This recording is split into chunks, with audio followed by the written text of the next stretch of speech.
Hi, so thank you for joining my Namecheap Masterclass on how to start a podcast. In this presentation, you'll learn what to think before even picking up a microphone and what strategies you should be using. I'll also give you microphone and audio software advice and tell you how to grow and monetize your podcast. So if you're looking at getting on the podcast journey, then stay with me for this presentation. How to start your own podcast and why you should. So firstly, why should you listen to me? Well, I started Sleep Cove the podcast about 18 months ago, and I focused on helping people get to sleep with hypnosis, meditations, and fiction stories. As a hypnotherapist, I wanted to use hypnotherapy and other mindfulness techniques to help people's mental health and get them to sleep. And I felt I had the skills to do this. Over the last 18 months, the podcast has grown into one of the largest health and wellness podcasts, as well as one of the largest podcasts in the world generally, and we get about 1.4 million listeners a month. It's been a very interesting journey for sure, and I've got some interesting info that I've learned upon the way, and I hope I can help you start your own podcast as well. So what is the current state of podcasting? Well, awareness of the medium is growing and more people are using podcasting. 57% of Americans have listened to a podcast in 2021, and that is 162 million people. Nearly 80% of the population is familiar with podcasting in the USA alone as well. There were 2 million podcasts in 2021, up from 550,000 podcasts from 2018, and 47 million podcast episodes were released in March 2021, just in that month. So the growth has been exponential. And there are opportunities to earn significant revenue if you have a successful podcast. Podcast advertising budgets in the US are forecast to be $1.3 billion in 2022, and advertising rates are very high for podcasting, as advertisers are finding it really hard to speak to their audiences currently.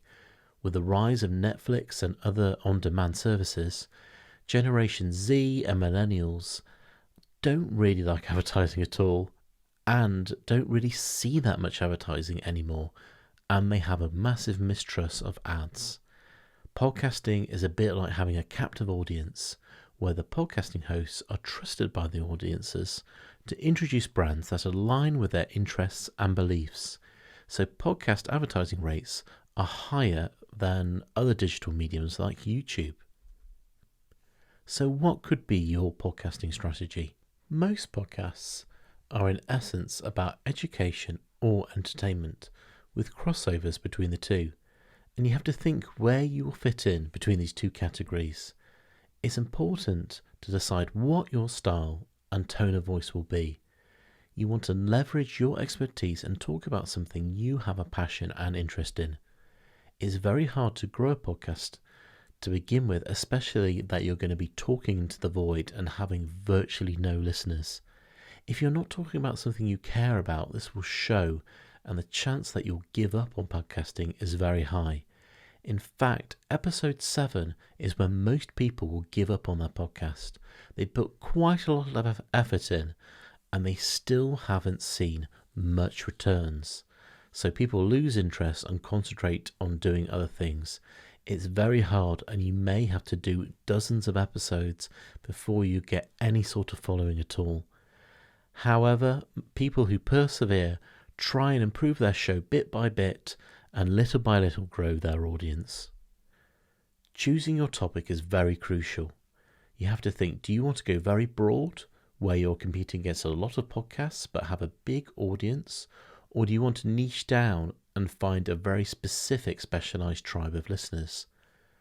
But you don't want to niche down maybe too much on the other extreme, because you might not find people who are interested in your subject at all, and there won't be very many listeners out there, so you may struggle. So you have to balance, do you want to go so broad that you're competing against some of the biggest podcasts in the world, or do you want to really niche down? You want to sort of have a good balance, I believe. I'd also ask yourself who your audience is and try and define that and see what kind of content will meet that audience. I would also suggest brainstorming about 50 episodes and see if you can actually produce 50 episodes around your subject matter. If you feel that you run out of ideas quickly, it may not be the best subject for you. You also think, what format am I going to do for my podcast? You may be just on your own, speaking into the microphone, like Dan Snow's History, or Bill Burr, which is a stream of consciousness in his morning podcast. Or you might want to do it in a group of friends or colleagues and have a bit of interesting banter or bounce off between different members of the podcast group as well. Or you might want to do an interview style, such as the two most famous interviewers out there at the moment, Oprah Winfrey, or the biggest podcast in the world, Joe Rogan, who are very focused on interviewing interesting guests. You have to think, what is the reason for me to be podcasting? And you may say, I don't want to make money doing this, it's just a hobby. And that is great, but also, why not get paid for something you love to do or you're interested in doing? And also, the motivation to grow a podcast might be very low if you're putting a lot of effort into it and getting little reward back. So think about your strategic goals of the podcast and what you want to achieve, and actually set goals around this. You may want to sell advertising. You may want to promote your offline services and products. You may want to increase your influence, or a combination of any of these as well. You also want to think long and hard about your podcast name and artwork. If you include your niche or interested word of choice in your podcast, people are more likely to find you. For instance, I've got sleep in my name of Sleep Cove, so I'm more likely to be found when people search for sleep help. And you also want to think what your podcast artwork represents about your show as well. And please, please, please remember this fact. Your podcast artwork is nearly as important as your content, because if no one is compelled to click on your content, then no one will hear what you've got to say to begin with. So really focus on your show name and your artwork and try and make it as enticing as you can. So how do you go about starting a podcast? And the first thing you need to look at is what microphone to choose. You need a microphone to get your voice on your computer. And some podcast people out there say you can just use your mobile phone. And I personally don't agree with this. I think you need to spend a little bit of money to get a little bit of quality, because people will not listen to your podcast if your audio quality is terrible. Unless you know about USB audio interfaces and XLR mics, I would definitely recommend just getting a USB microphone to start with. They're a lot cheaper and easier to get started. There's lots of mics, like these two examples, under $50, which can get you going and give you really good quality. And even for microphones in the $100 to $150 range, you've got some mics there which you can use on a professional level. And if you've got something already, just use what you have. Here on the right is a picture of a well-known British documentary maker called Louis Theroux, and he became a podcaster during the pandemic. And he is one of the biggest podcasts in the UK right now. And he could afford thousands of dollars of audio equipment, but he just uses a $140 Blue microphone. So before you go out and spend thousands of dollars on audio equipment, you can get very, very decent budget options, which people like Louis Theroux are using right now, and millions of people are listening to his podcast. And if I can tell you one piece of advice, get close to your microphone, and that will make it sound so much better. Even if you've got audio equipment in the thousands of dollars, if you're far away from your mic, you'll get that echoey effect and it will sound terrible. So get as close to the mic as you can and it will sound 10 times better. So what audio software is a good place to start with as well?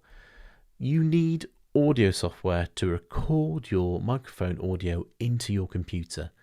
Here you can edit and process the recording and turn it into an MP3 file so you can upload it to your podcast hosting. If you have a PC, Mac or Linux machine, I would probably recommend Audacity. It's free and it gives you the basics to get started. As you progress, you may want to upgrade to a paid solution like Adobe Audition, but Audacity will give you everything you need to get started with podcasting. If you have a Mac, you will already have GarageBand included on the computer for free. And again, you can record and edit your podcast and make it MP3 format.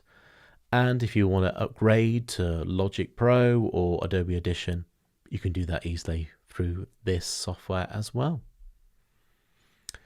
So the next thing you need is what is called podcast hosting.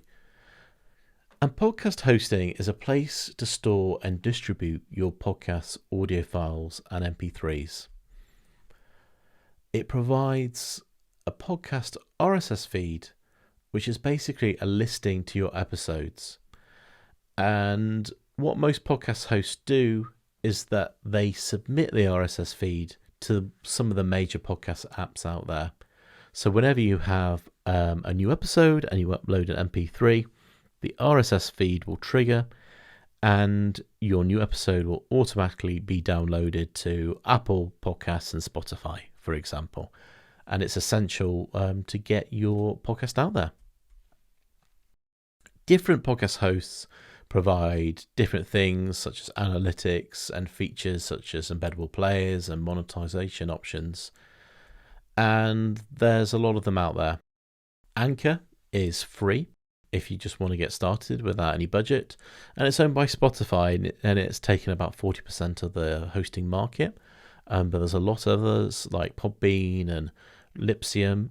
And have a look and see what you think meets your means, meets your budget. So moving on to monetization and how to make money from your podcast. With advertising on podcasts, there are three main ways you can do it. There are baked-in adverts, where the adverts sit on the podcast forever. You read the advert in your authentic voice and you can give your experience, if possible, of the brand you are promoting and introduce it to the audience. Brands often like to send you the product so you can try them out, and then you can say authentically to your audience why you like the product. In fact, brands often like that you speak in your own voice as much as possible and go off script. These types of ads are generally the most expensive ones as they are permanently on your episodes. A similar but alternative to this is called dynamically inserted host-read adverts, where the content is very similar, but the ads are inserted across your back catalogue on a short-term basis. So, for example, an advertiser may buy 100,000 listens on your podcasts. The ads are inserted across your catalogue at points that you have designated that are appropriate for the ads to appear. And when the ads have been listened to 100,000 times, the ads then get removed from your show. As these are again recorded in your voice, these ads are often seamlessly introduced to your show and listeners may not even realise that they are dynamically inserted. As these adverts are not on your episodes forever, they are typically a little cheaper than baked-in ads. Thirdly, there are adverts that are inserted on your podcast that are produced by the advertiser. These are typically like traditional radio adverts, and they are in that high-impact jingle format designed to get your attention. For these types of ads, you get paid the least as they are mass-produced and inserted and require little effort from you.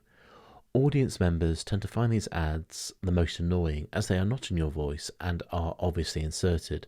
An audience react the least to the brands on these ads. They're least likely to buy from them. And therefore, that is why you get the paid the least for having these ads on your show. Technically, for dynamically inserted ads, these are done through a podcast network or your podcast hosting. And when you first are getting advertising opportunities, these are the first kind of opportunities you'll get as your show is small, because often brands require large audiences before you work with them. So this might be a starting point for you. However, if you are a small podcast with a small following, with a specific niche, it may be worth approaching synergistic brands who want to reach your audience members, as the brands may find it hard finding their customers they want to speak to. So you may want to become part of a podcast network or platform. On top of providing podcast hosting, many podcast networks specialize at getting advertising opportunities for their members and helping them grow their audiences.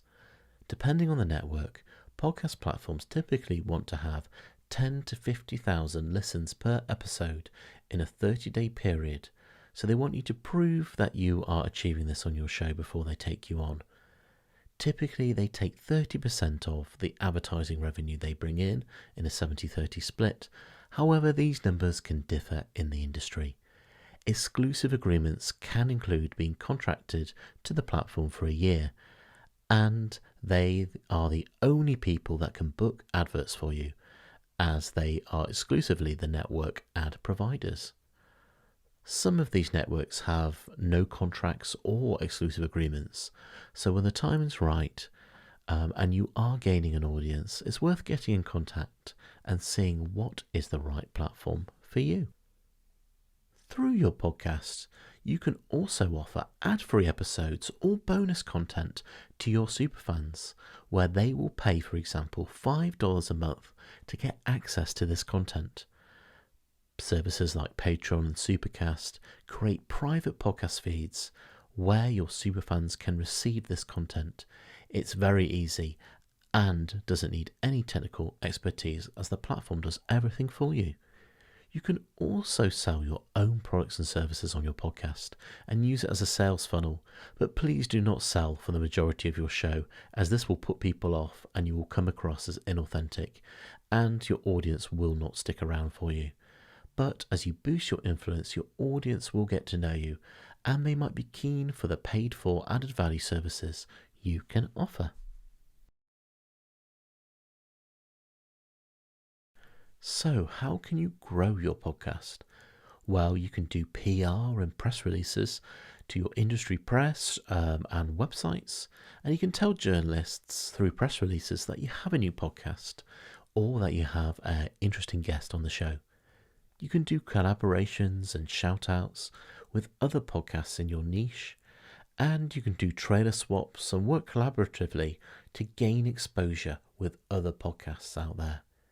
You can also be interviewed on other podcasts, so you're introduced to other people's audiences and they can go and find you.